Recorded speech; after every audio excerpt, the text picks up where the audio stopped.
Hi all, പുതിയൊരു വീഡിയോയിലേക്ക് എല്ലാവർക്കും സ്വാഗതം. ഇന്നത്തെ സ്പെഷ്യൽ വന്നിട്ട് ബോട്ടി റോസ്റ്റാണ്. പെട്ടെന്ന് ഉണ്ടാക്കാൻ പറ്റുന്ന ഒരു സിമ്പിൾ റെസിപ്പിയാണ്. എല്ലാവരും ട്രൈ ചെയ്ത് നോക്കുക. ഞാനിവിടെ 1 കിലോ ബോട്ടിയാണ് എടുത്തിരിക്കുന്നത്. അത് മഞ്ഞൾപ്പൊടി ഉപ്പിട്ടിട്ട് ഒന്ന് തിളപ്പിച്ചെടുക്കണം. ഇനി ഇതിലേക്ക് ആവശ്യമായ വെളുത്തുള്ളി ഇഞ്ചി പേസ്റ്റാണ് ആഡ് ചെയ്ത് കൊടുക്കുന്നത്. ഇനി ഇതിലേക്ക് ആവശ്യമായ മഞ്ഞൾപ്പൊടി ഇവിടെ ഞാൻ 2 സ്പൂണാണ് ആഡ് ചെയ്യുന്നത്. നമ്മൾ ഇതൊന്ന് തിളപ്പിക്കുമ്പോൾ മഞ്ഞൾപ്പൊടി ആഡ് ചെയ്തുകൊണ്ട് കുറച്ച് ആഡ് ചെയ്താൽ മതി. പിന്നെ 1 ടീസ്പൂണോളം മുളക് പൊടി ആഡ് ചെയ്തിട്ടുണ്ട്. പിന്നെ ആവശ്യത്തിന് മല്ലിപ്പൊടി കുറച്ച് കൂടുതൽ ഞാനിവിടെ ആഡ് ചെയ്യുന്നുണ്ട് ഒരു ടേസ്റ്റിന്. ഇനി മല്ലിപ്പൊടി കൂടുതൽ ആഡ് ചെയ്യേണ്ട എന്നുള്ളവർ ആഡ് ചെയ്യേണ്ട പാകത്തിന് മല്ലിപ്പൊടി ഇട്ടാൽ മതി.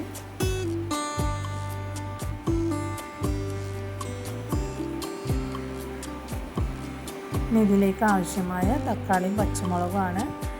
ഒരു 3 തക്കാളി 3 പച്ചമുളകും ഞാൻ ഇവിടെ ആഡ് ചെയ്തിട്ടുണ്ട്. പിന്നെ ഒരു വലിയ ഉള്ളി ചെറുതായി അരിഞ്ഞത്, ആവശ്യത്തിന് ഉപ്പ്. നന്നായിട്ടൊന്ന് മിക്സ് ചെയ്ത് കൊടുക്കാം. 1/2 കപ്പ് വെള്ളം ഒഴിച്ചിട്ട് ഒരു 5 വിസിൽ വരുന്നവരെ നമുക്ക് ബോട്ടി വേവിച്ചെടുക്കാം. നമ്മുടെ ബോട്ടിക്ക് നന്നായി വെന്ത് വന്നിട്ടുണ്ട്. പിന്നെ ഒരു പാൻ അടുപ്പത്ത് വെച്ച് അതിലേക്ക് അല്പം വെളിച്ചെണ്ണ ഒഴിച്ച് കൊടുക്കാം. നമ്മളിവിടെ ചെറിയ ഉള്ളിയിലാണ് താളിച്ചെടുക്കുന്നത്. ഞാൻ ഇവിടെ 4 ചെറുള്ളി ചെറുതായി അരിഞ്ഞതാണ്. നന്നായിട്ടൊന്ന് മിക്സ് ചെയ്ത് കൊടുക്കുക.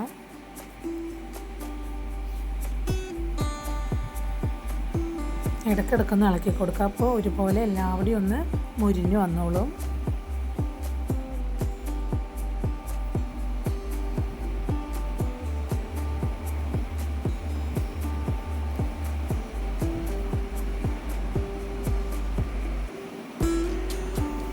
ചെറിയ ഉള്ളിലേക്ക് ഒന്ന് മൂത്ത് വന്നാൽ നമുക്കിതിലേക്ക് കറിവേപ്പില ആഡ് ചെയ്ത് കൊടുക്കാം. ഈ കറിവേപ്പിലത്തെ സ്മെല്ലൊക്കെ ഒന്ന് എണ്ണയൊക്കെ പിടിച്ചോട്ടെ. കറിവേപ്പില ഒന്ന് നന്നായിട്ട് മുരിഞ്ഞ് വരണം. നന്നായിട്ടൊന്ന് ഇളക്കി കൊടുക്കുക.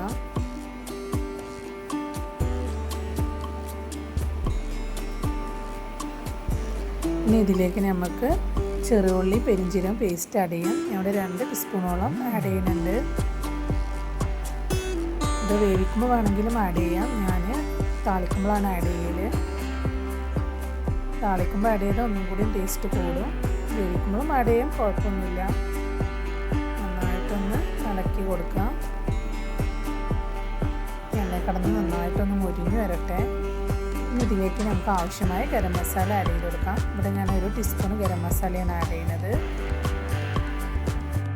നന്നായിട്ടൊന്ന് ഇളക്കി യോജിപ്പിച്ച് കൊടുക്കുക.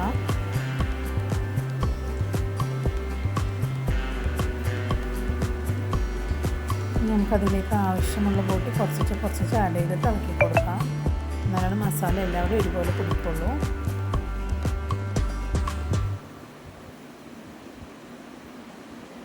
നമ്മുടെ ബോട്ടിയൊക്കെ ഇട്ടിട്ട് നന്നായിട്ടൊന്ന് ഇളക്കി യോജിപ്പിച്ച് കൊടുക്കണം. നമുക്കൊന്ന് ജസ്റ്റ് ഇങ്ങനെ ഇളക്കി കൊടുക്കാം. ഇതിൽ കുറച്ച് വെള്ളമൊക്കെ ഉണ്ടാക്കി ഒന്ന് നന്നായിട്ട് വറ്റി വന്നോട്ടെ.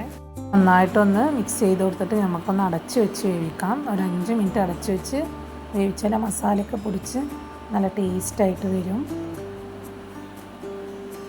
നമ്മുടെ ബോട്ടിയൊക്കെ നന്നായിട്ട് ഉഷാറായി വന്നിട്ടുണ്ട്. മസാലയൊക്കെ നന്നായിട്ട് പൊടിച്ചിട്ടുണ്ട്. നല്ല ഉഗ്രൻ ടേസ്റ്റുള്ള ഒരു അടിപൊളി റെസിപ്പിയാണ്. എല്ലാവരും ട്രൈ ചെയ്ത് നോക്കുക. എൻ്റെ വീഡിയോ ആദ്യമായി കാണുന്നവരാണെങ്കിൽ സബ്സ്ക്രൈബ് ചെയ്യാൻ മറക്കല്ലേ.